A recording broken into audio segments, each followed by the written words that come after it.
السلام عليكم ورحمة الله وبركاته. إن شاء الله يا ربي راكم كامل بصحة جيدة وعافية. قصتنا اليوم بعنوان العجوزة والكنة. حابين تعرفوها؟ كملوا الفيديو للنهاية.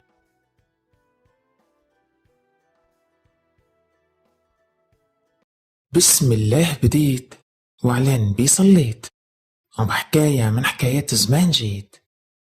كان يا مكان يا سادة يا كرام، يحكوا بكري على عجوزة عندها ولد واحد برك. كبر ولدها وولى عويزب، خطبت له طفلة وزوجتها له، وسكنت العجوزة مع ولدها وكنتها. ولد العجوزة كان يحب مرته ويعزها ومنسجم معاها في الطباع، وكانت يماه هي مولاة الدار، وهي المسيطرة على كلش والمفاتح كامل في يدها. مفتاح الخزاين، مفتاح الديار، مفتاح الكوزينة، المهم كلش في يديها. وكانت العجوزة هذه صعيبة وقاصحة ومشحاحة. ملي تنوض الصباح وهي عقب مرت ولدها، ديري هذي، هزي هذي، نظفي هذي، خلي هذي. كنا مسكينة ما كانش عندها وقت خلاه ترتاح فيه، نهار كامل وهي كل خديمة من حاجة لحاجة. وفوق هذا كانت بخلتها حتى في الماكلة في كرشها. هيا سيدي، كانت العجوزة تقول للكنة: اسمعي يا مرأة، المطبق ما تفركتيه، والمغلوق ما تفتحيه، والمعلق ما تهبطيه، والمخبي ما تجبديه. وكانت الكنة خوافة وما تحبش تعصي الأوامر، حتى ولات تجوع في كرشها، ما هيش لاقية واش تاكل. وكانت عاقلة وساكتة، وعمرها ولا سمعت منها العجوزة كلمة عيب ولا حتى كلمة لا. وكان يسرى فيها واش يسرى، ولا نهار خبرت راجلها على يماه واش تدير فيها. كانت ساكتة وموكلة أمرها لربي سبحانه. هيا سيدي، فاتوا الأيام والشهور، والكنة متحملة المعيشة اللي عيشتها، وكل يوم رايحة تشيان وتصفار، وما ولاتش قادرة حتى تهدر ولا تضحك حتى مع رجلها.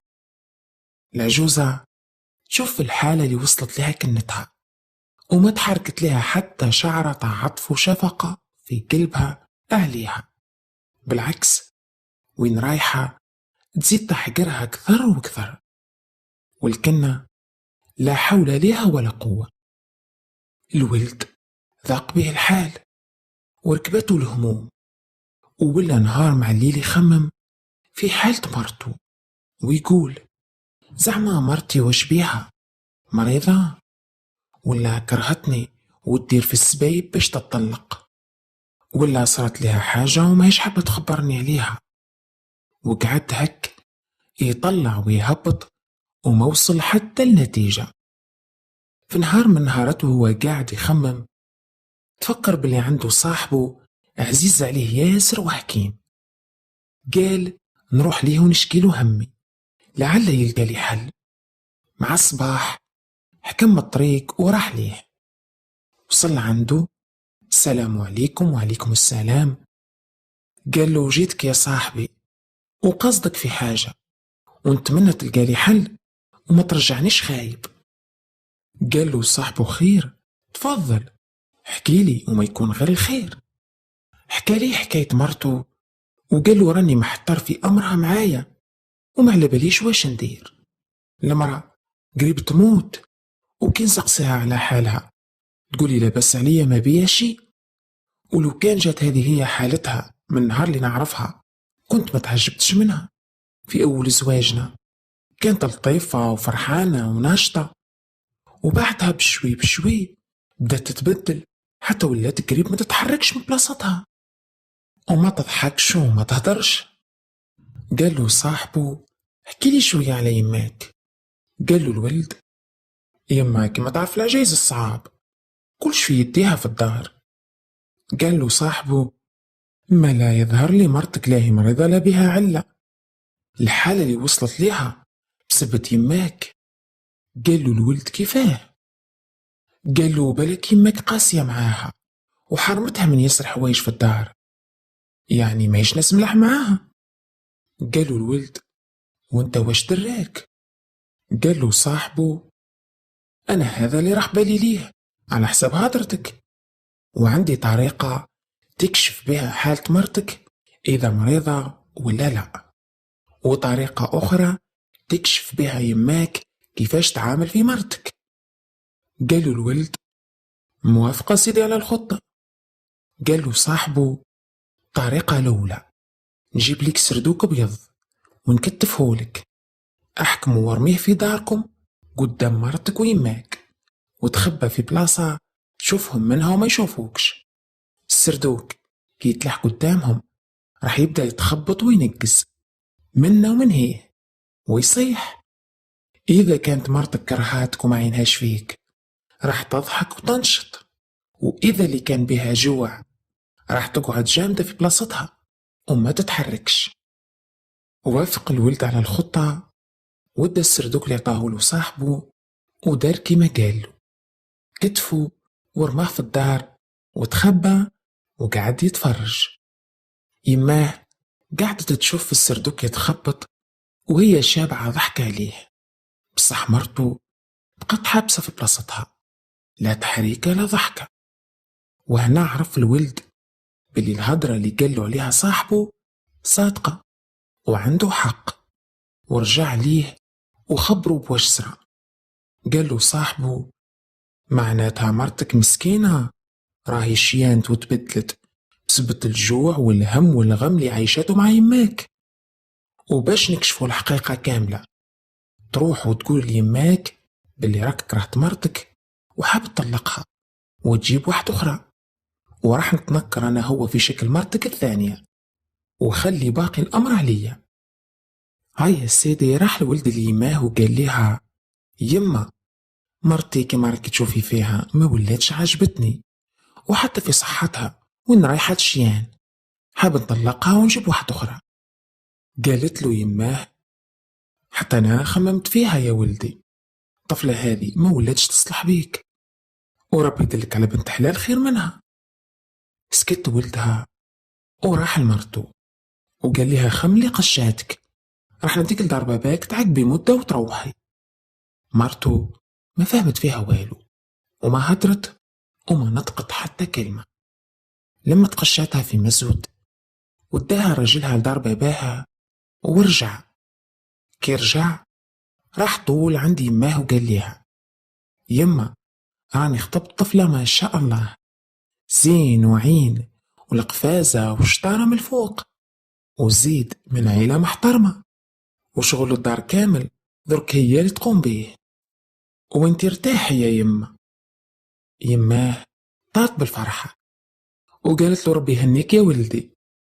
هيا سيدي بعد سمانة جاب الولد صاحبه لتنكر على شكل امرأة ونعتو ليماه وقال ليها هذه هي مرتي جديدة يا يما. يماه دارت روحها فرحانة بيها درجة كبيرة.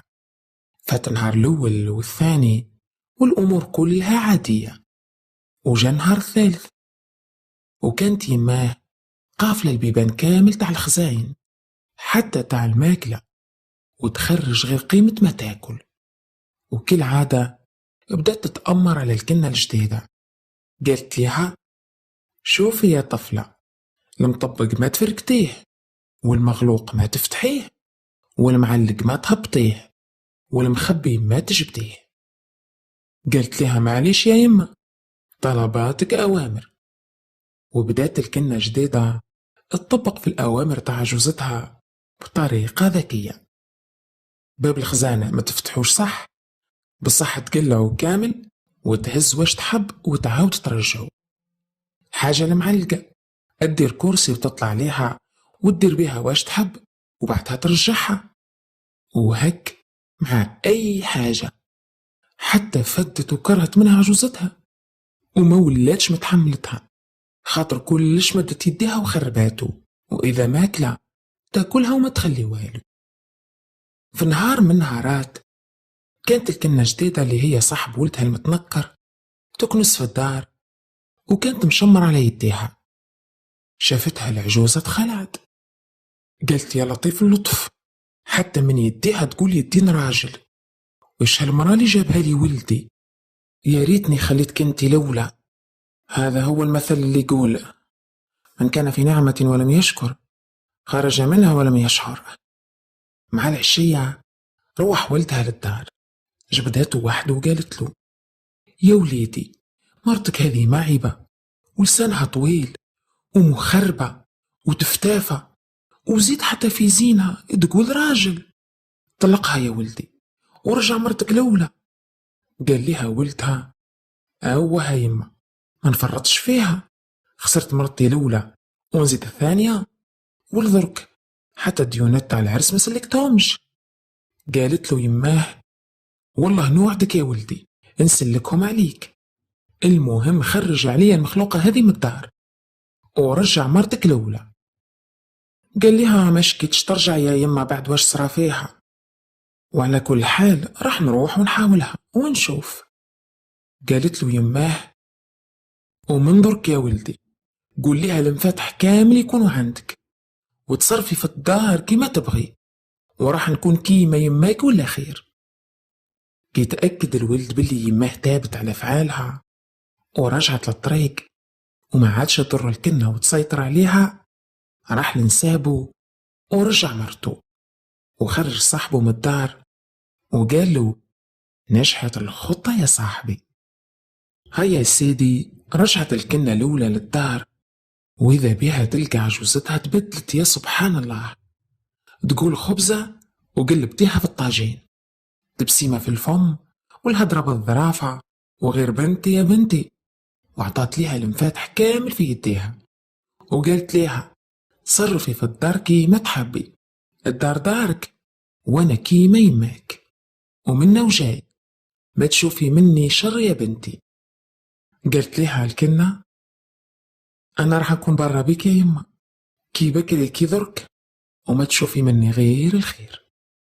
وعاشت الكنة مع راجلها وعجوزتها في سعادة وهنا، ورزقها ربي ولاد وبنات، وتعلمت عجوزتها الدرس. طبعا مش كل عجائز كما هك، لكن هذه حالة من الحالات يجيبوا الكنة ويديروها على أساس أنها خديمة عندهم. هنا خلصت حكايتي، نقول لكم تهلاو في رواحكم وليلتكم سعيدة، دمتم في رعاية الله وحفظه، والسلام عليكم.